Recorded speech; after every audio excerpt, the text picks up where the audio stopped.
Did you say, well, south of France?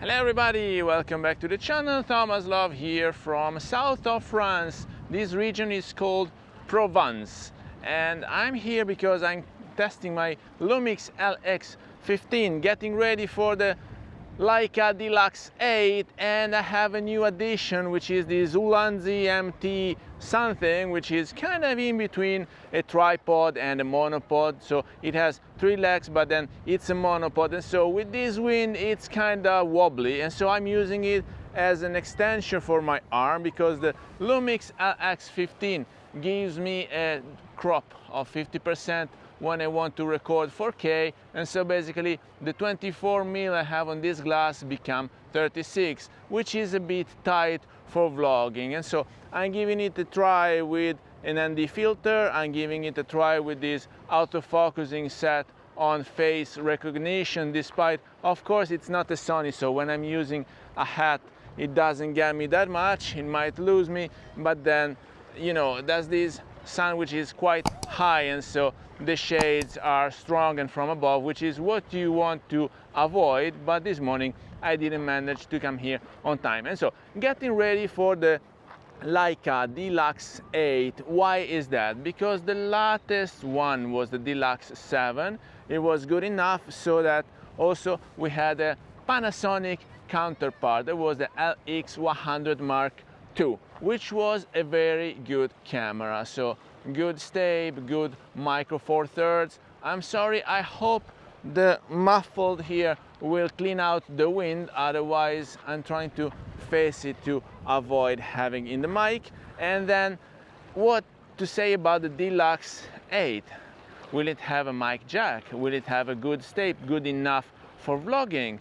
What will be the sensor, and definitely what would be the glass? And so I'm using this compact camera because getting ready for the summer vacation. I know many of you, and myself included, are traveling this summer, and so we want to be as compact and lightweight as possible with our gear, because otherwise it takes too much space and too much weight out of our luggage. And you know, the restrictions, especially when you're flying, are quite important.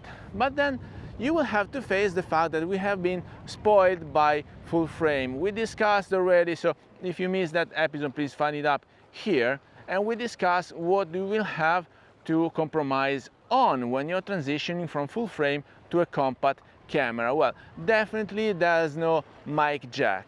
So my Lumix S5 Mark II X is the best one also for vlogging and for video recording, and then you can pick up the glass that you want. But this Lumix LX15, it's quite versatile. I'm kinda loving it because it uses a Leica glass, same thing that we will have on the Lumix D-Lux 8. So being a Leica by definition, of course you will have a Leica glass, you will have the Leica color science, you will have maybe some stable, maybe the phase recognition that we now have on the Leica SL3, on the Leica Q3, and on all the Lumix. And this might be the best compromise and compact camera ever, because you might have all the technology that comes from the development of mirrorless and compact cameras up to 2024, and a Leica glass, a Leica sensor, and many other advantages that we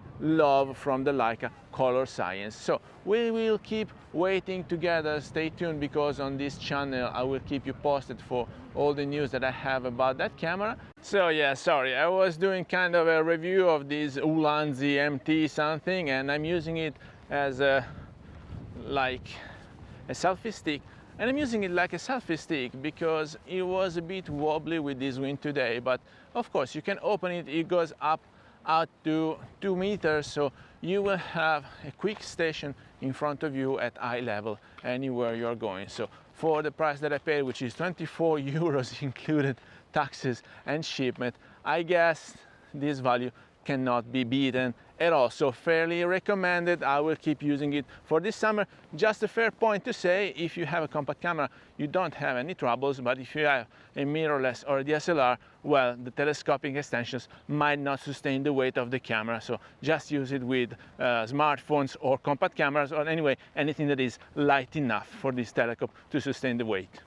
All right, second part of the video. Now I moved into the shades. Here we have like the woods just behind the sea, and I wanted to see the adaptation because this camera cannot do any automatic ISO, and so for videos, for stills, it's not a problem. But when it comes down to video, then you change exposition because maybe a cloud passes by, or you change the background. You're not against the blue sky anymore, you are against the woods, and then you have to adapt. You will have to adapt the f aperture, of course, and of course the ISO. So let me adapt the ISO to have an optimal exposition as we speak.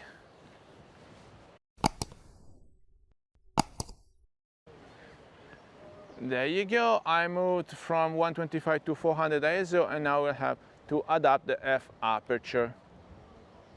That's perfect.